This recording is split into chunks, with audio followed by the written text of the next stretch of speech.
Hey everybody, Lance Wolosek here, Product Agronomist with Pioneer in northern Wisconsin and northern Minnesota. I want to point out a few things here. We have a lot of winter kill up here in the north.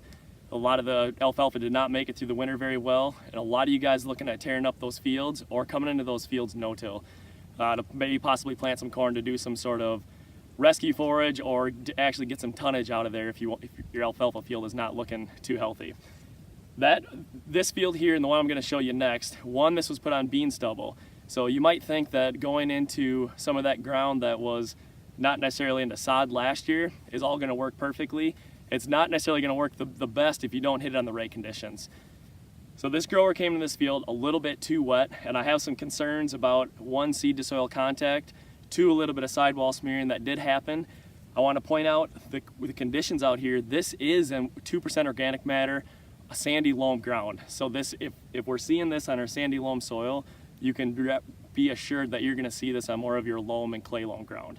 So if you bring the camera in, I wanted to point out what's actually happened here and why I'm concerned. We actually did not close the seed row, with the closing wheels. This is with moderate to heavy pressure as well on that planter. This was a John Deere planter. He had smooth closing wheels. I do recommend, if you're going no-till, to either do a smooth and more of a steel with a sharp tooth on the planter to actually get down and push that seed in and get close to the soil for contact. So when you're talking about on more of your loam and clay loams, you definitely want to consider going to either both of your wheels being steel and more aggressive, or a smooth wheel and one aggressive wheel to run both environments.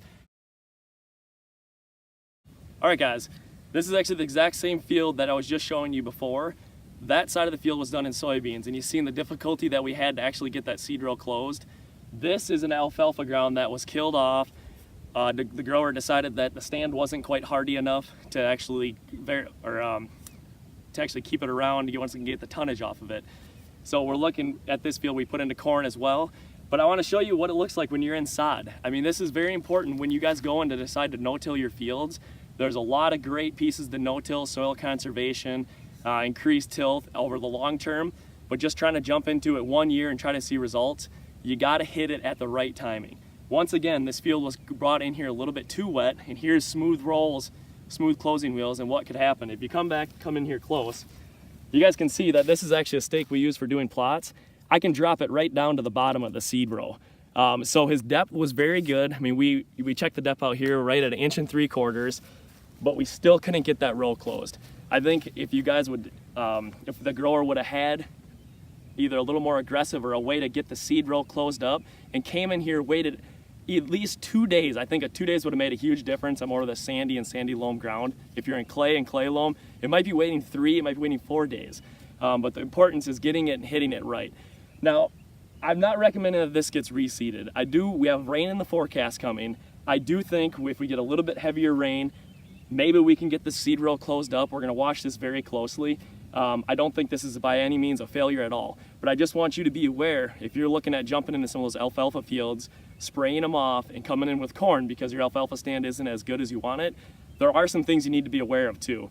As well, you can always reach out to your Pioneer, either agronomist or your sales rep with Pioneer. They can help you assess those stands and maybe get a better feel of soil, moisture, texture, when the right time is to hit it with that no-till. I'll show you guys a picture too of what the difference would look like on these two fields. The seed itself and the germination rate is going to be different. I mean, your sod ground is not going to warm up as fast as your even bare ground that wasn't tilled. So just understand that, and that's all part of the puzzle when it comes into replanting these alfalfa fields. All right, the last thing I'm going to show you on these two fields, like I showed you on the first part of this video, this was soybean ground. It was no-tilled into soybean stubble. This is corn no-tilled in soybean. And then the difference it would be on that alfalfa ground, the germination rate is going to be a little bit slower, like I mentioned.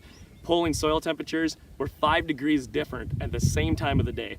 And if you come in and look at the two seed pieces, I know this doesn't look very significant possibly to you guys, but there is a major difference between the two rates, germination rates. So this individual seed, this is coming out of the hay, and this is the seed that was coming out of the soybean stubble from last year. So the rate of soil warm up is higher, there's more exposed soil, and in a year like this where we're already possibly planting late, any little bit would help. But please understand when you're going into those hay fields, you might see a little difference. thanks a lot, guys, and have a safe planting season. That concludes this Pioneer Growing Point Agronomy video podcast. Visit our page on pioneer.com and follow us on Twitter and Facebook for more agronomy insights.